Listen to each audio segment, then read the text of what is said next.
address the audience and he will give some details about the battle that took place here 70 years ago. Thank you.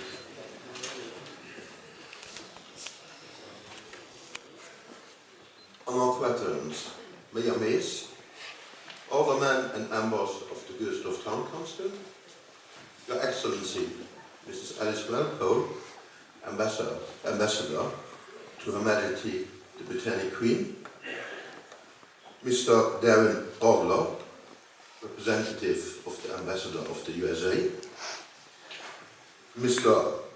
Mamolar Somali, representative of the Belgian Ambassador, Members of Parliament, Mrs. Hansen, Mr. Eicher, Mr. Bowler, Mr. Schank and Mr. Schaaf, mayors of the surrounding town councils, dear friends from America, Mr. Bill Black, first Vice Commander of the 80th Division Veterans Association, ladies and gentlemen, dear guests, please allow me to take up Mr. Black's narrative of the events that brought us together on this day. At the same time as the 2nd Battalion was attacking Nassau, A and C companies of the 1st Battalion jumped off from Dole to attack to the east and free Maslow.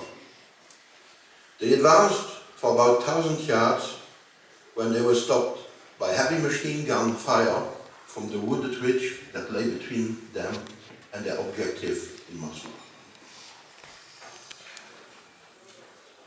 This all sounds very easy today, but at that day it was a deadly business.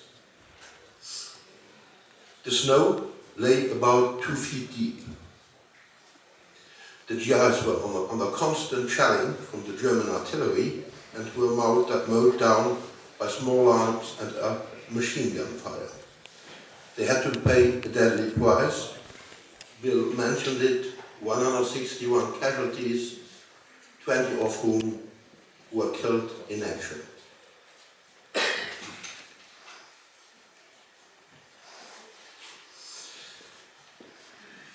Amongst the wounded was Bill Black Sr. and Albert Pengelly.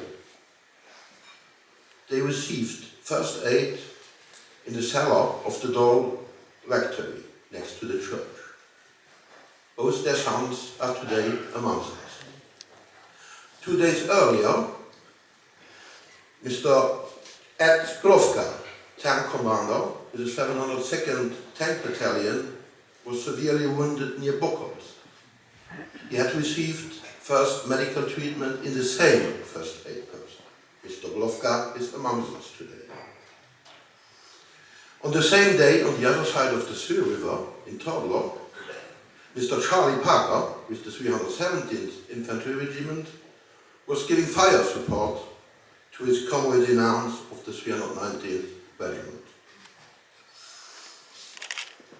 Al Goldberg, with the 305th Field Artillery Battalion, 315, my mistake, was giving fire support with his heavy Mardius machine gun.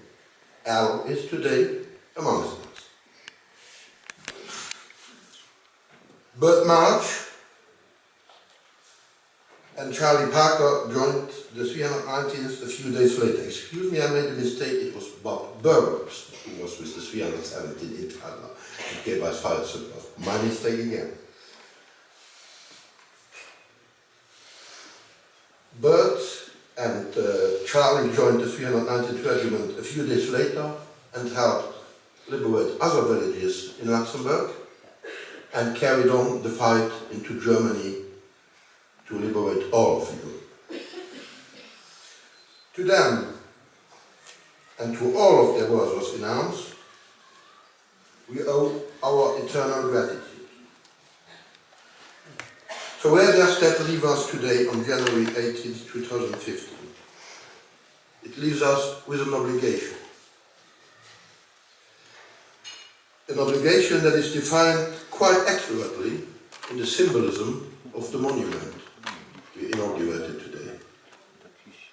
It's the obligation to build bridges, bridges in between former enemies, bridges in between nations, bridges in between continents, bridges in between different faiths, bridges in between generations. We need to build solid bridges that will weather every storm. Bridges built upon mutual respect, bridges built upon tolerance, democracy and humanity. Let me finish with the same words as my friend Early Cohen, president of CEBA, did yesterday. Al, Ed, Bob, Charlie, Bert. There's nothing we can do to repay what you did for us all, but to say thank you very much.